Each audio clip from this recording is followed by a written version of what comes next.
Garden Warfare 1. Such a good game. Hello everyone. Today we should be taking a dive into the forgotten concept art of Plants vs Zombies Garden Warfare 1. This video wouldn't have been possible without the help of Gordon Wang, who was an art director for the game and has recently posted over 90 pieces of concept art to ArtStation. Redhead already made a video about his artwork, but I want to make mine far more comprehensive and cover more art pieces. These pieces of concept art range from like promo art, development screenshots, sketches, and everything in between. So let's begin with the art for the levels, because what's a game without those?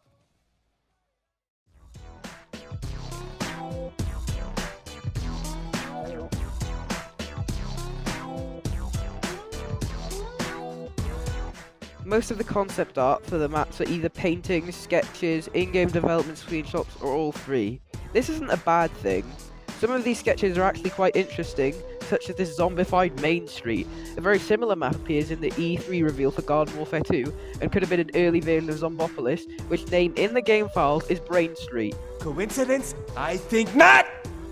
There's also artwork for Dr. Zomboss's theme park laboratory, which I can only assume was an idea that was revisited for Garden Warfare 2 in Z-Tech Factory. There's also cool concepts for Walnut Hills, Driftwood Shores, Main Street, and even paintings showing dinosaurs roaming the streets of suburbia.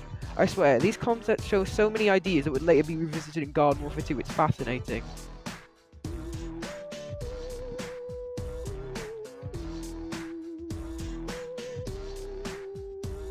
Anyways, let's move on to the concept art for the zombies.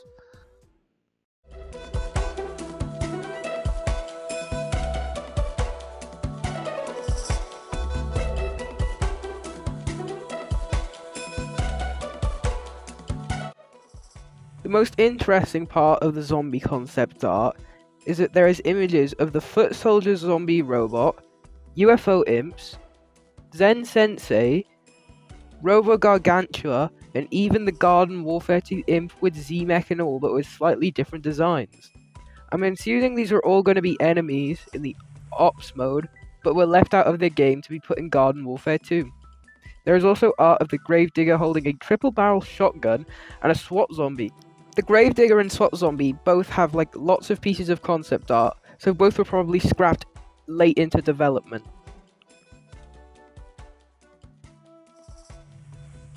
Also, there is an odd-looking early model of an imp that they made an imp pun and a SWAT variant for.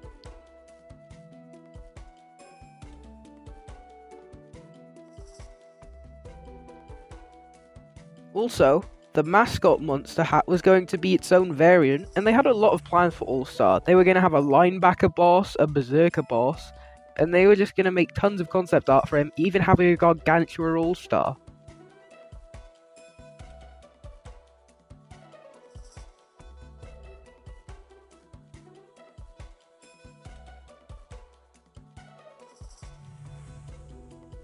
The zombies would have many different vehicles, such as lawnmowers, biplanes, and even a Zombot Chomper, which is the most interesting of all. As well as golf carts with Gatling guns on them, and can you imagine? It's a shame that never any of these got into the game, but it is what it is. Anyways, let's move on to the plant concept art.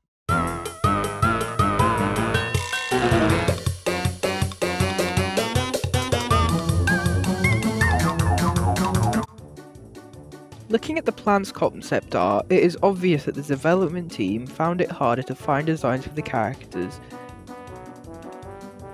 And oh my goodness does it show. Some of them look downright ugly. Others look quite cool, like this Snapdragon looking guy. He would have made a cool boss. Plus this tank pea shooter and steampunk flower variants are so cool. They feel like fan designs. This Artichoke drone would have been a kamikaze bomb which would drop on enemies. And there was planned to be a mushroom UFO which would pick up the zombies and fly them around.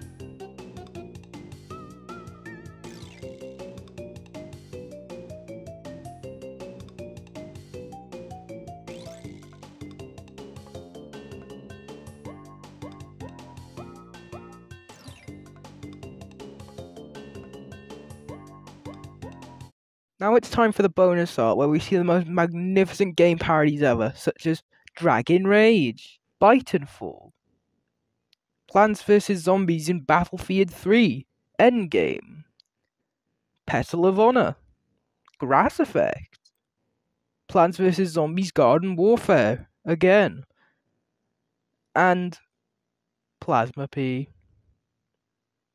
Yeah, that's it. Also, before I go, fun fact, the guy who worked on the maps on these also worked on the maps on the skate games, which also look quite visually similar to the Garden Warfare game, so that's it. Also, I hope you enjoyed. See you, bye!